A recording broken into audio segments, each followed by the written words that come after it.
Okay, welcome back, everybody. We're very happy this week to have Nick Cook from Duke University tell us about universality of the minimum modulus for random trigonometric polynomials. Okay, thanks Alex for the invitation. Just making sure I don't lose the chat window. Yeah, feel free to interrupt with questions. So, okay, so let me agree to the recording. Okay, so this is a joint work with Hoi Nguyen. And so just a sort of general question I'll pose that we're interested in. The theorem will be about a pretty specific model. But the general question is that if you have a random analytic function on the plane and some curve, so we'll be thinking about sequences of random polynomials. So it's sort of a very, very complicated high degree polynomial or a complicated analytic function. And then, so what we want to understand is the size and the distribution of the minimum of this function, the minimum modulus on this curve. So what we have in mind is functions where there's sort of a lot of zeros around, but they're not necessarily concentrated on this line. And we'll pick a line where there's typically no zeros with high probability, but then ask how small can this function get. And then also how are the near minimizers distributed? So do they sort of come in clusters or are they sort of far apart and kind of independent? Okay, so our specific, I'll be talking about one model. We sort of do several sort of closely related models, but I'll be looking at the catch polynomial, and the curve will be the unit circle. So it's a pretty clean setup. So let's see here. Okay, so all right, so the catch polynomial is just a degree n polynomial in the complex variable z with IID standardized coefficients. So it's moving. Yeah. Okay. So I'll be taking the coefficients to be IID, standardized, and sub-Gaussian. So and so we in this talk I'll just focus on this one. So we sort of our methods extend to a lot of models of so-called random trigonometric polynomials. So if you restrict z to the circle, then you can alternatively write this as a sort of trigonometric polynomial. Okay, or a trigonometric series. So the important cases to think about, so we have a universality theorem, but sort of the important cases to keep in mind are the Gaussian and the Rademacher case. And so this is our question is about how small does this function get on a curve. A lot of work has focused on a related question, but it's more qualitative in nature, where the curve is the real line, and you're trying to count how many zeros there are on the line. So that probably if you just most of the papers on this model, I think, are on the number of real zeros of these polynomials and other random polynomials. So it's a huge amount of literature. So I'll just mention the works that are up to 1980. So these are sort of the important big results, and then there's been various refinements and extension and sort of universality results. But so the first papers on this go back to the 30s and 40s on the discrete setup, so Rademacher polynomials or discrete distributions. And then Catch got this very nice asymptotic for the Gaussian case. I think this was somehow tied to the development of the Catch-Rice formula. And then that was extended to discrete distributions, sort of general class of distributions. So that was all by 1980. But there have been other things like sort of controlling the probability that there are any number of fixed zeros, for instance. Okay, so that's where most work is concentrated, but we're sort of focused on a more analytic type question. All right, are there questions about the model? Okay, probably the simplest, sort of most natural model for random polynomial, perhaps. So, okay, so that's real zeros. How about complex zeros? So this is what they look like. It's pretty easy to see that the zeros will tend to be concentrated pretty close to the unit circle. So once z is somewhat larger in modulus than 1, then the sort of higher order terms dominate, sort of are exponentially larger than the lower order ones, and so you just can't get enough cancellation to get a 0. And similarly on the inside. Okay, so and then you can see that most of the zeros are going to be within roughly order 1 over n of the circle. All right, so and then there was work of Shep and Van der Bay that got intensity measures for the zeros, so the point process of zeros, both in the complex plane and on the real line. And we'll consider general, so both real or complex coefficients. So if there's complex coefficients, of course, there's no reason for the real line to be special. But I think they considered both cases. And then really recently, sort of kind of closely related to the problem I'll be talking about, there was this work of Michelen and Sahasravoda on the process of zeros that are within 1 over n squared of the circle. So if most of the zeros are within 1 over n, then you can see, or you could believe that if you scale up to, if you zoom in to scale 1 over n squared, then there will typically be order 1 zeros. And so that's a nice scaling in which you could get a point process of values. So here we're rescaling the distances. So these are assigned distances to the circle, and you get a sort of order 1 number of points, and that they show that this converges to a Poisson point process of intensity 1 over 12. Which is a nice result. And that's for the Gaussian case. So I think they do consider both real and real Gaussian and complex Gaussian distributions. All right. So, and it's kind of related to studying the minimum modulus, and it looks like our techniques can also give a universality result for this result. Okay, so for our problem, all right, so I want to look at the distribution of the minimum modulus over the circle. So let me just reparameterize and rescale. So I'll write Tn for this. So for this function, so first of all, I'm going to be on the circle. So I'll just parameterize by a real variable x that's from minus pi to pi, rather than z. So we use this common notation, e of jx for e to the I jx. And then I also rescale by 1 over root n plus 1.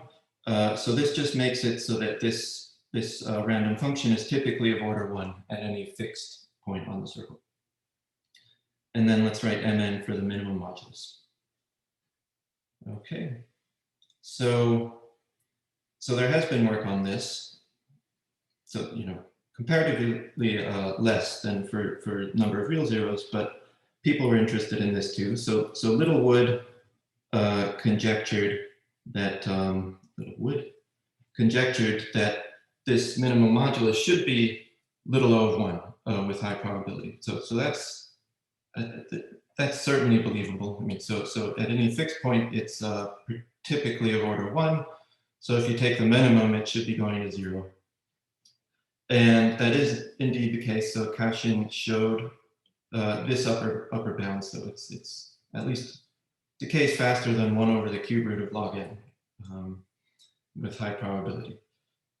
This was significantly improved by Konyagan,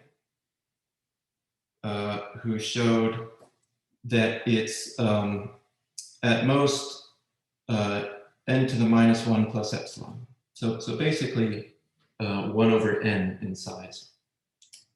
And then in the other direction, Konyagan and Schlag showed a lower tail estimate for the min modulus. So, and this again, here again, you see that this scaling 1 over n. So the probability that it is at most epsilon over n is bounded above by order epsilon. So up to some universal constant. Okay. This was all focused on the Rademacher case. But so their techniques actually, I think they might even remark, I think they even remark on the Gaussian case. So their proof is actually somewhat easier in the Gaussian case. Okay. So you see this scaling 1 over n is coming out. It looks like the min modulus should be at scale 1 over n. Okay, so that's what we show. So first of all, in the Gaussian case, there was a really nice result this past year of Yakir and Zeitouni that got the limiting distribution for the Gaussian case. So the theorem is that if your coefficients of the Catch polynomial are real or complex Gaussian, then the min modulus, so it is indeed at scale 1 over n, and then once you rescale, you get that it converges to an exponential random variable with this rate, 2 square root of pi over 3. And this comes as a consequence of, so it's not stated as a theorem, but I think it wouldn't take too much effort to extract from their proof that if you look at the point process of low-lying local minima, so sort of take a point for each local minimum, and then just look at those at scale 1 over n, then this converges to a Poisson point process of rate root pi over 3. And from that, this clearly follows. So you're just looking at the closest point to the origin for such a point process. Okay. So this is a very nice result. And this, and then Hoi and I, so this is sort of one of those, by the way, this is one of those, but well, both of these results sort of came out of an AIM meeting. So it's sort of this is sort of the partition of people who started thinking about this problem. So there's some overlap and sort of some ideas go into one paper and some went into the other. But there's some there's some very nice extra ideas in the Gaussian case that I'll describe momentarily. That didn't happen at the AIM meeting, of course. So okay, and then our result is universality. So we show that if the coefficients are any sub-Gaussian variable, then you get the same law. And the proof doesn't use at all that what the limiting distribution is. So it's a real universality result in sort of the true spirit of a universality result, that we just get this comparison. So asymptotically, these distributions match. All right. Okay, are there any questions about the theorem statements?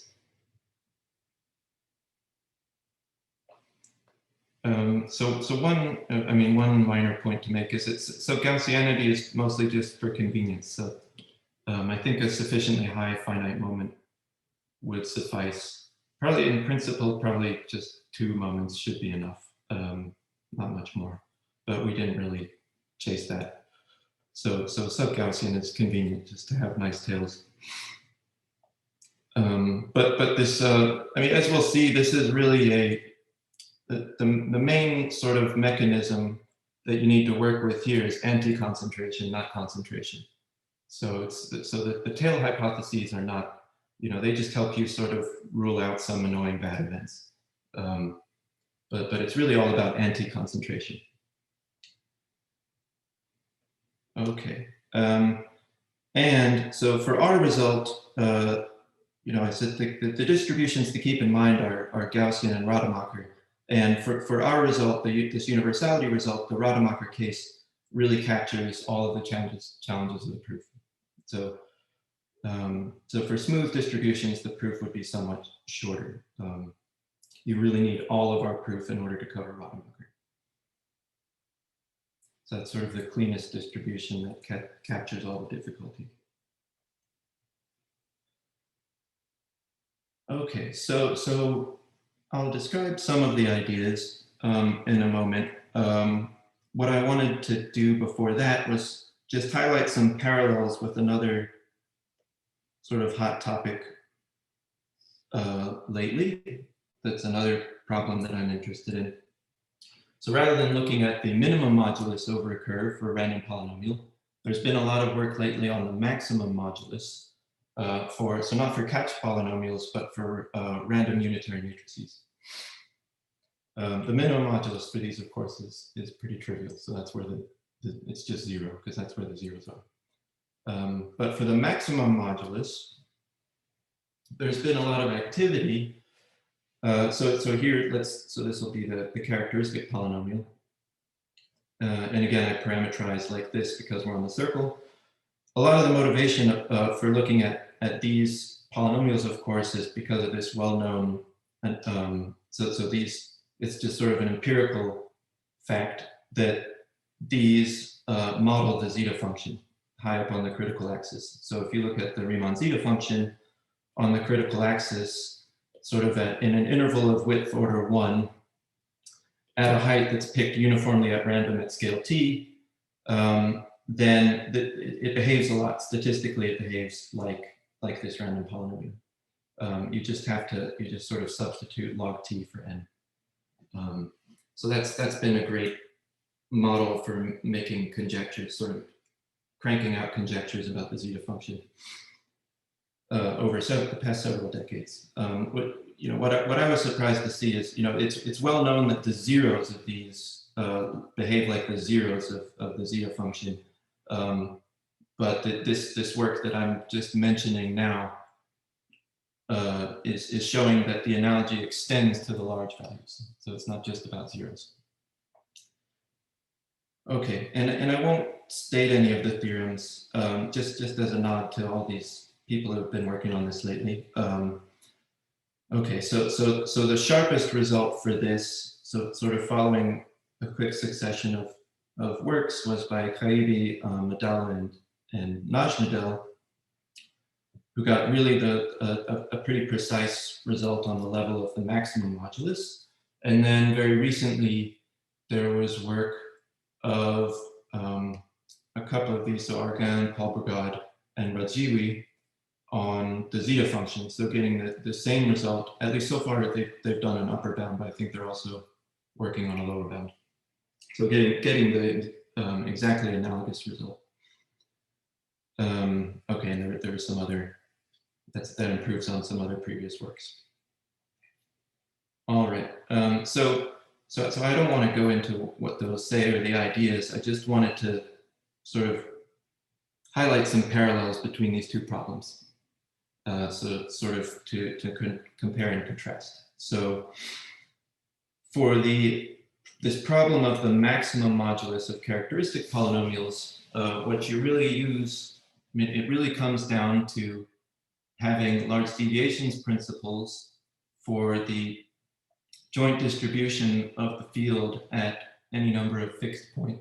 Actually, for this, it's just 1 or 2 fixed points. So you just need sort of the distribution at any fixed point, and then 2-point correlation functions, or 2-point joint large deviation principles.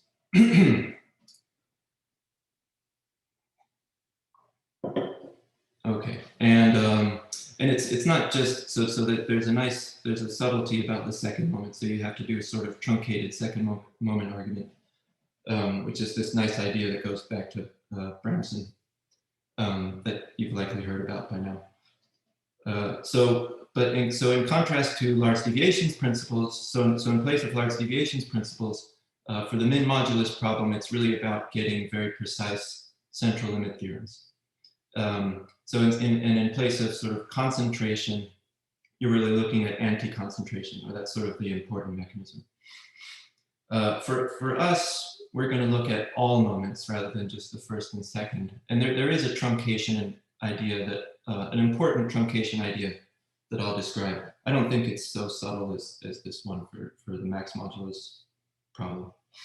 And then there's another parallel between, so we have, for the min modulus, there's sort of different ideas are required for the Gaussian and Rademacher case, and there's sort of a different set of difficulties.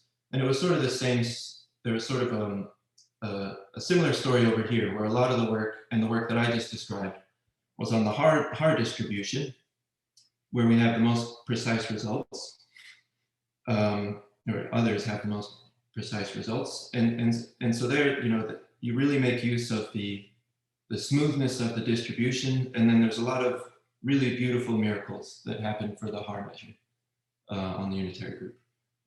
Ofer and I looked at the, so uniformly, so matrices uniformly drawn from this discrete subgroup of the unitary group, so the group of permutation matrices. And there you get into some arithmetic complications. So the field behaves differently near roots of unity. And that's exactly what I'll describe to you. That's exactly what happens in our problem too. Okay, so in these, there's sort of these parallels, but it's kind of the opposite for this problem.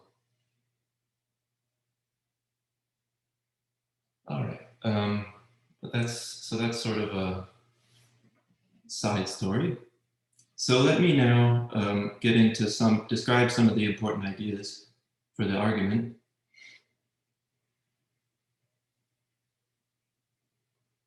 And I'll describe both Oren and Ofer's work on the Gaussian case and then our work on universality.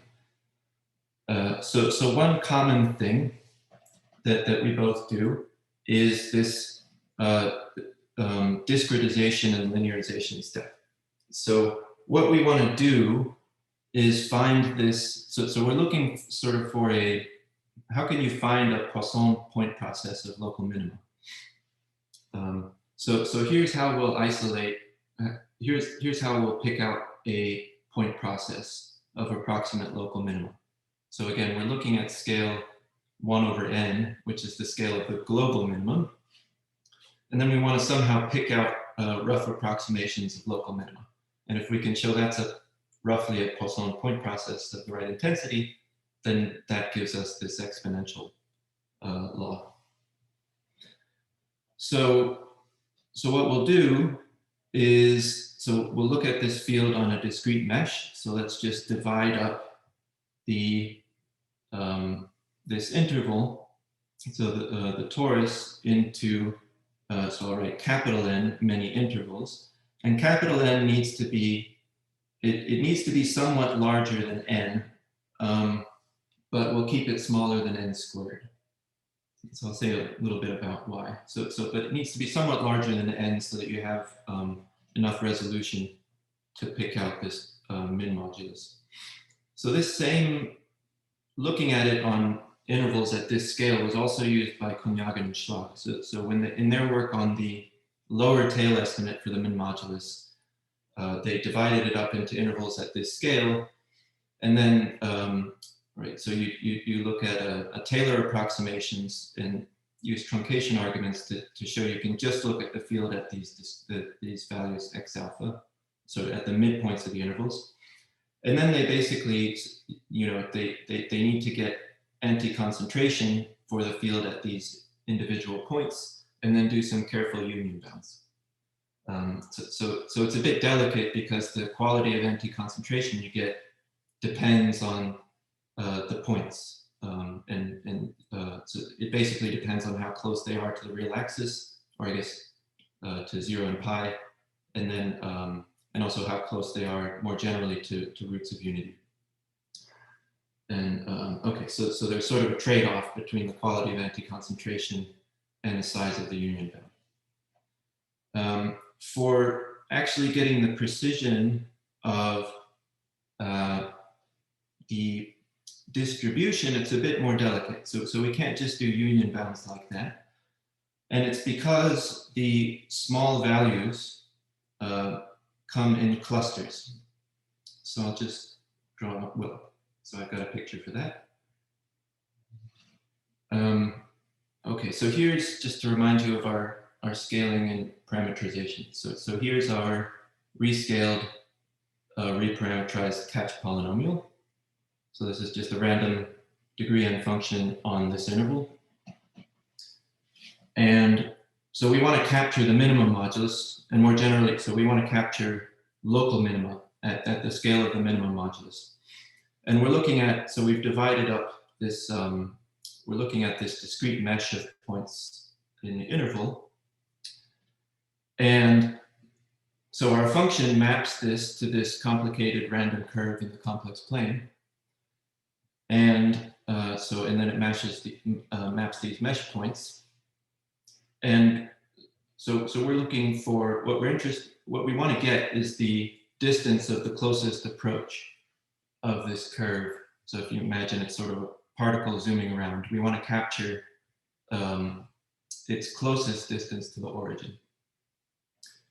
And so you see that if you've got these mesh points, well, to capture the distribution, to capture this moment when it gets closest, you need the spacing to be somewhat smaller than 1 over n, because the derivative is of order n.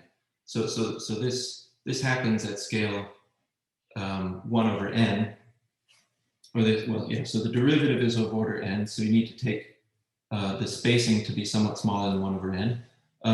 But the closer you take them, sort of the more near minimizers you get all at once. So you get these larger and larger clusters. So what you need to do is sort of pick out a representative point. So how do you select, say it looks like out of these, this one is the closest. So how can you pick this one out? In a way that you can sort of work with. So we have a way of doing this. So this is in Oren and Ofer's paper. So first of all, we'll just look at first and second derivatives. So let's just, this is a typo. So we'll restrict to an event where the second derivative is under control. So you can just use tail estimates to just get a crude upper bound on a crude uniform upper bound on the second derivative. And that just lets you do linear approximations at this scale. So that makes it so that on the scale of each of these intervals, our function is roughly linear. And the way we capture the local minima is like this. So we just look at first and second derivatives. So here's one of these approaches near the origin, is this blue curve. And then these pink points here are points in our mesh. And so here we're going to pick this point out. And our criterion for picking this as sort of the representative of its cluster, sort of an approximation of the local minimum, is as follows. So we look at the local linearization of the function at this point. So that gives us this straight line in the plane. And okay, so we have two random variables here. One is how far this line is from the origin, which, since this is pretty close to linear, that's a pretty good approximation of the distance of the closest approach of this segment to the origin. As long as this line is roughly transverse to here, as long as they're roughly perpendicular. And that's how we select it, is we want this line to be roughly perpendicular here, and for this point, the point of closest approach of the linearization, to be pretty close to the point of that interval. So the criterion is that, so the two random variables, the distance from the origin we call z alpha. Okay, so we scale it so z alpha is of order 1. And then we say y alpha is the point of where it's closest, recentered by x alpha. So y alpha is between minus pi over n and pi over n. And if y alpha is inside this interval, so if y alpha is smaller than pi over n, we'll take this point as our local representative. So that means that this line here, so it's going to be perpendicular to this line, and that all happens within this interval. And I just drew this one over here to contrast with what happens here. So why don't we pick this one? Well, if you take the closest point from the origin to this line, it's going to be way over here, right? If you continue this ray over here, then the closest approach of this straight line, the linearization, is a terrible approximation. You get this line segment here. And y alpha there would be quite large. It's not within the interval I alpha. Okay, so that's how there's just going to be one interval that picks that out. And that's our criterion for selecting a single representative from each approach. Okay. The main point, though, is that this criterion only involves the value of the field at the point x alpha and its derivative there. So that's all the data we need in order to build our point process that approximates local minima, is we just need to understand the field and its derivative at this discrete mesh. And so that gives us local approximations to the distance. And then it gives us this way of selecting, sort of filtering out, so that we only get something that's roughly the local minimum rather than other guys in its cluster. Okay. All right, so that's our point process. So I'll write x alpha for this sort of thinned process where we take these z alphas, but then we only take them. Okay, so actually, all right, the way I've written it here. All right, so it would be 0 if this fails, but then we'd get a huge atom at 0. So let me say plus infinity. Let's put out at infinity the complementary event.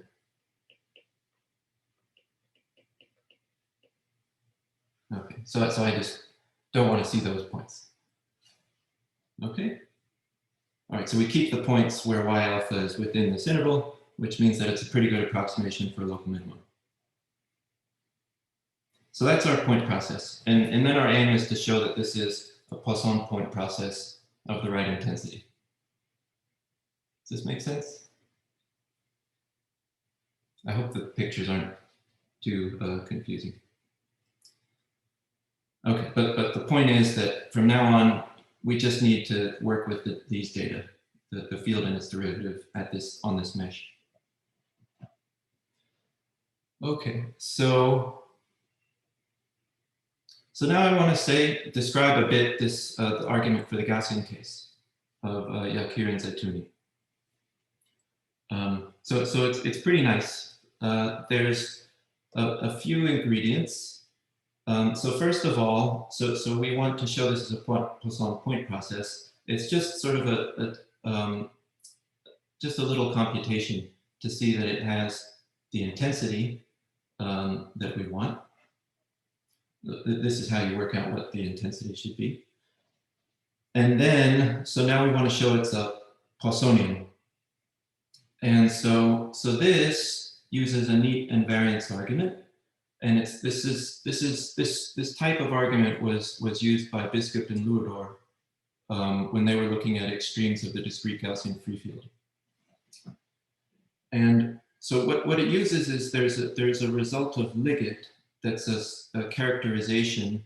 So I think it's somewhat more general than this, but it gives a characterization of point processes, of Poisson point processes of constant intensity. So it says that, so I guess it's if and only if, but if you have a point process on the real line, and if the distribution is invariant under adding an independent Gaussian to each of the points, then this has to be a Poisson point process of constant intensity. Okay, so if you So you draw this point process and then kick each of them independently by a Gaussian. And then it's this, if it has the same distribution, then this must be a Poisson point process. So how do we make use of this? So we need to find some Gaussian kicks, some independent Gaussian kicks, and then we need to show that this leaves the distribution roughly invariant. So here you can do, it's nice that you have a Gaussian field, because then you can decompose the field like this. So you can just draw an independent copy of the field and then construct a new one that has the same distribution, where you have your original one rescaled by √1 minus 1 over n squared, and then you add in this independent copy scaled by 1 over n. So that has the same distribution, but these will be our kicks. And these kicks, you pick this scaling because that's the scaling of the minimum modulus. So you're adding to the field an independent perturbation, which is an independent copy, but scaled down by 1 over n. So this gives you an independent Gaussian kick at every point of the correct scale. What you need to see now is how the kicks are independent, right? So this field isn't just white noise. So you need to see how these give independent kicks to this process of local minima.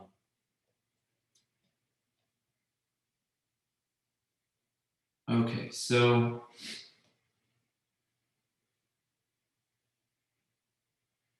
all right, so we'll let so mn and mn hat are going to be subsequential limits, or so you have subsequential limits converging to some limiting point process. And then so how are these roughly independent kicks? Well, you can show that near minima of this field are pretty well separated, and they're separated enough that the field is pretty uncorrelated at those scales. And so that means that these kicks that are provided by this field are roughly independent. Okay, so they both converge to, they have the same distribution, but then you can also apply this result of Liggett. So it's a bit, I mean, I'm glossing over some, you have to justify all these approximations. And of course you have to, Liggett's result only applies in the limit. So you sort of have to, work with subsequential limits and then show you get the same thing no matter what subsequence you picked. But that's the basic idea. So I think it's a very pretty argument. But of course it's a very Gaussian argument.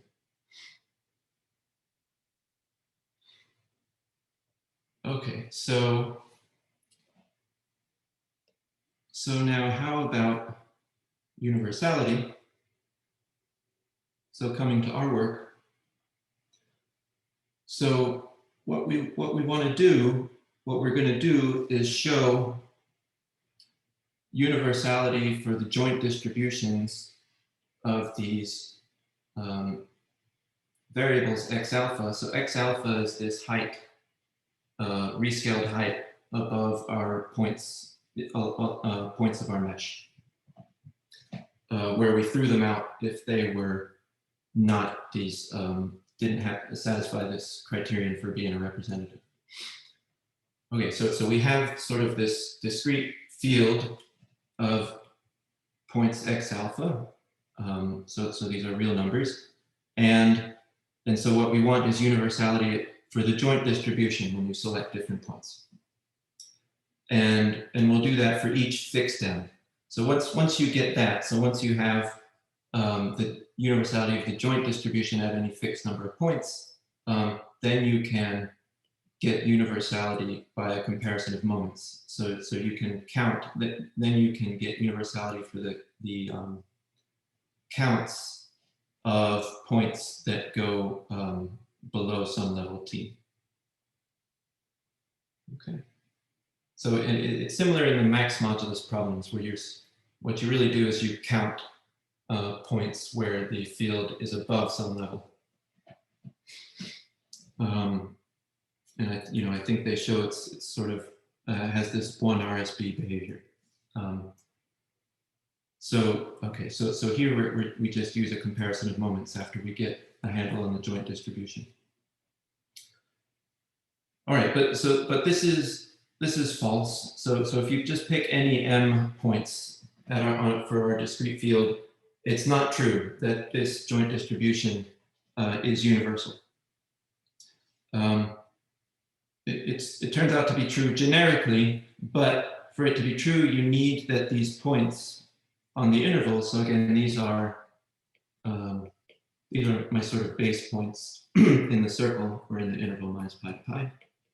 Whereas these capital X's are the levels of the field at those points.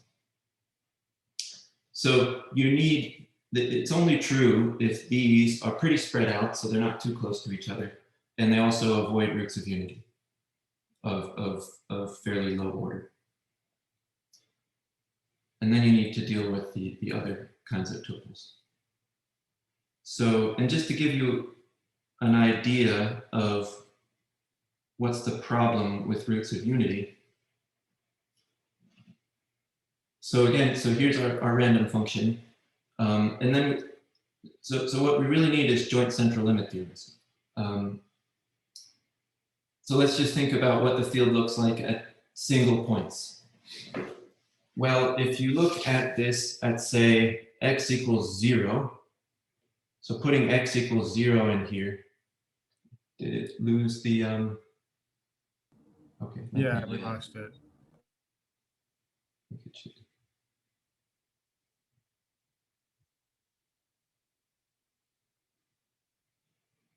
Is it back? Yes, looks good.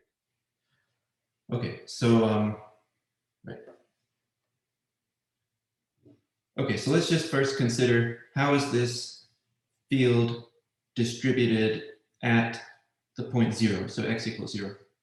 So when x is 0, all right, so these phases, these are all 1 in that case. And so this is just the sum of IID variables, Cj.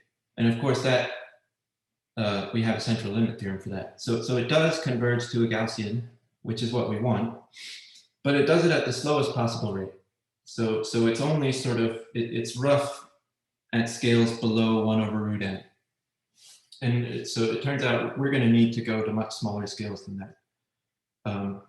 If you look at it at pi over 2, okay, so then these phases are flipping between real and imaginary, so plus minus 1, but also plus minus I. And so then you get a complex Gaussian distribution, which is what you're going to want at most points. And so again, that has the right limit, but it converges to that slowly, sort of on boxes of side length 1 over root n. But for generic points, this convergence is really nice. So you get the field looks like a complex Gaussian, complex standard Gaussian, but at really small scales. So at arbitrary polynomial scales. So what I mean, I have to quantify what I mean by generic, but for how we're going to quantify generic, you can get to arbitrarily small polynomial scales, and it's a smooth distribution and roughly Gaussian. And the way we get that, of course, is by controlling the characteristic function. So, so here I was just telling you about, we were just thinking about how is the field distributed at a single point. But as I said, we need to, consider the joint distribution at m, a collection of m points. And actually, we also need to consider the derivatives. So remember, that was the important sort of upshot of our procedure of selecting a representative, is that everything we need to know, sort of all of the events we need to know about, are in terms of the field at some number of points and the derivatives. And so we want universality for the joint distribution of this vector of the field and its derivatives.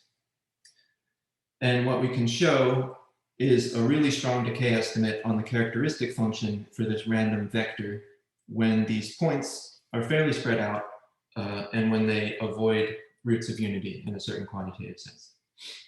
The key point to notice, first of all, is that this random vector is just it's just a random walk, because the field at any fixed point is a sum, a weighted sum of these variables Cj. So it's just weighted by these phases. And then the derivatives in x are the same phases, but a j comes down. So you get this sum of random vectors. So you just have this deterministic collection of vectors. It's a different vector for each point, or collection of points. And then you are just, it's a random series where you just weight by these random variables. So you get a random walk in 2m complex dimensional space. Okay. All right, so you can sort of, again, we were thinking about the closest approaches. So I had this picture of the closest approaches to the origin. So if you think about this as sort of parametrizing a particle that's zooming around, then we're sort of looking at the particle in separate time windows, and then this is sort of what the particle is, where it is in phase space. So these are the positions and the velocities. Okay, so we get universality for this, the distribution of this random vector. So as long as we have these sort of arithmetic hypotheses on the points x alpha, then we get a really small, strong small ball estimate and a quantitative central limit theorem at arbitrarily small polynomial scales. And we actually get an Edgeworth expansion. It's sort of, for technical reasons, we need that. I mean, really, we just need that each term in the expansion is smooth, but really it's the first order term that gives us the correct Gaussian asymptotic. Okay, are there any questions about this part of controlling the characteristic function?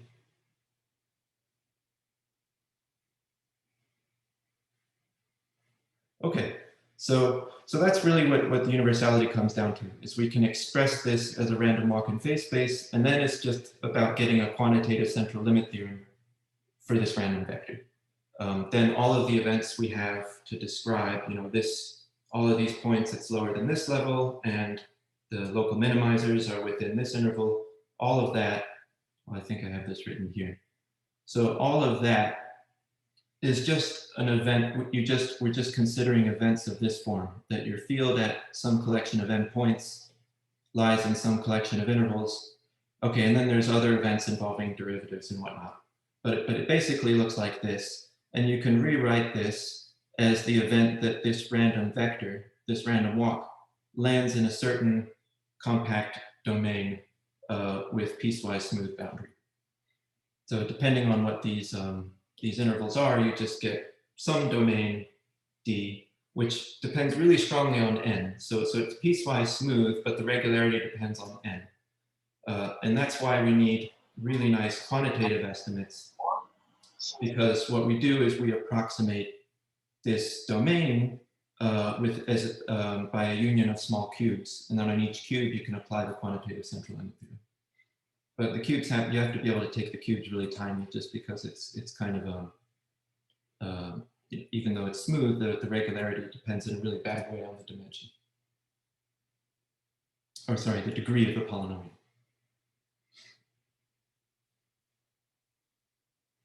Okay, and then just the last, so I think I'm right on time. Just the last thing I'll mention is just that it is one of the getting the decay on the characteristic function is one of the key sort of technical parts of the paper. And roughly speaking, so I'm not really going to write any math out, but we have this random vector. Maybe I'll just pull out so you can see it. Right, so we have this random vector. So it's this random walk in C to the 2m dimensional complex space, giving the values of the field and its derivatives. So we have some random walk, and the coefficients, these vectors here, have some arithmetic character. So these are phases. and their derivatives. And to get decay on the characteristic function of this random walk, what it comes down to is showing that, so we have these steps, these vector steps here.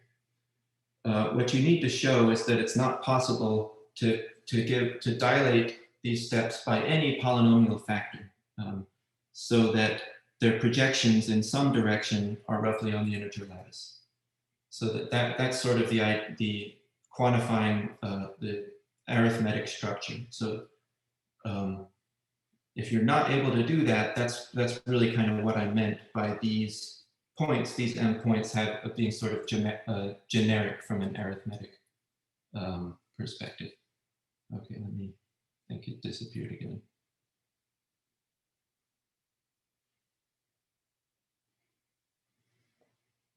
Okay, are we back? Yep. Okay. Right. So, and this sort of problem, you know, or maybe you recognize it from from random matrix theory, sort of problems about quantitative invertibility of random matrices came down to questions about relating anti-concentration properties. Sorry, I'm not sure what's relating anti-concentration properties for random walks to sort of arithmetic structure in the steps. Here it's a higher dimensional version. There was just the scalar case. Okay, and so, but the basic idea here is that we argue by contradiction. So we show that if it is possible to pick out a bad direction and a scaling so that these steps all roughly fall in the integer lattice, so you can show that means that your steps, this sequence of projections can be locally approximated by polynomial. This is not a progression. This is a polynomial progression of controlled degree. And then you can kind of do linear algebra to extract some relation to isolate an angle that's close to a root of unity, which contradicts the assumption that you're far from roots of unity. Okay, but I don't want to, you know, that's the part of the proof that you don't want to see at any level of detail. So, but yeah, so I'll that's where I'll stop. Should we think?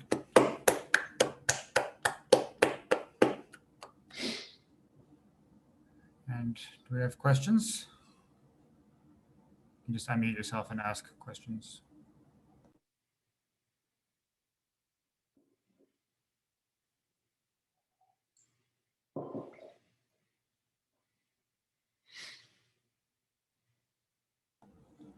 So I just have a question. Maybe this is kind of vague, but so here it seems like you're using the fact that sort of for most of the points you have this sort of pseudo randomness coming from the lack of arithmetic structure. Mm-hmm. Is there some kind of analog that you have a model where there's like actual randomness that like models this, or is it really specific to the arithmetic case? Where there's a yeah, well, at least for this problem, yeah, I mean, what we show is that generically you get, I mean, at least that these vectors behave as if you had chosen them at random. And then, you know, this problem, that, you know, as I mentioned that there's a version of this problem in random matrix theory. There, the vector, the steps you get, in that case, don't come to you like they do here. Here there are these list of phases. In random matrix theory, it's a random normal vector to a collection of random vectors. So you have some random subspace and it's a normal vector. So it doesn't come to you in this way. So in that sense, it's sort of a generic random vector. And so it's really less involved I mean, they get better decay estimates than we get here, although we don't need that level of precision. But here it's a bit more involved to show that this sort of behaves randomly. There, they are random. And so it's easier to control that. Cool. You have other questions?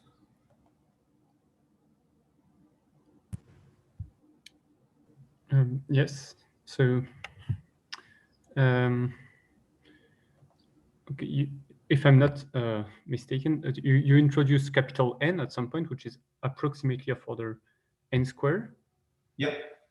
But if I understand the heuristic, anything larger than n should be fine. No, so it turns out actually even this, so yeah, it turns out we end up needing to take it pretty close to n squared. So we even closer than this actually. So for us, it needs to be something like, I think we take it to be n squared over log squared n, or log to the fourth.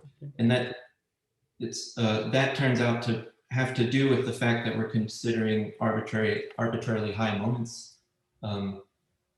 So we look at it at m different points, and this wouldn't be enough if epsilon were something like, you know, epsilon needs to be going to 0 with m basically to accommodate that. It's a bit technical though to sort of say why. Okay. But I think for Oren and Ophir, I think 1 over 100 would have sufficed. So something fixed. For us, we had to take it sort of much closer to n. Yeah. Okay.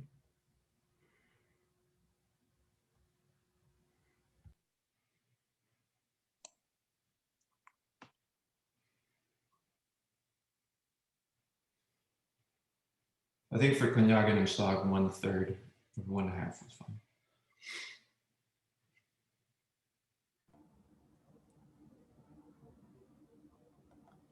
Any other questions? Yes, I have a question. Yep. Okay, so if the characteristic function has that strong decay, I suspect that it can be like Fourier transform of some holomorphic function. Is it? Have you considered the possibility? That it's the Fourier transform. Well, I mean, it's the Fourier transform of the distribution. The distribution is, yeah, no, it's not going to be holomorphic. I mean, it's the Fourier transform of this measure, this singular measure. I mean, it's you know, in the Rademacher case, this distribution is just a collection, a finite collection of atoms, and it's the Fourier transform of that measure. So it's not a. Do I understand the question correctly? I mean, it is a. Yeah, I mean, as the Fourier transform of a finite collection of atoms, it is a nice function, but we sort of need more quantitative decay. Yeah, Oh. yeah, I don't. Okay.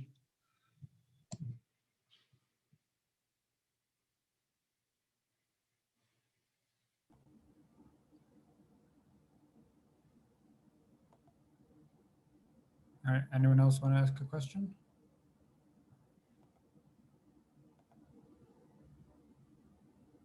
If not, maybe we should thank Nick again for a very nice talk.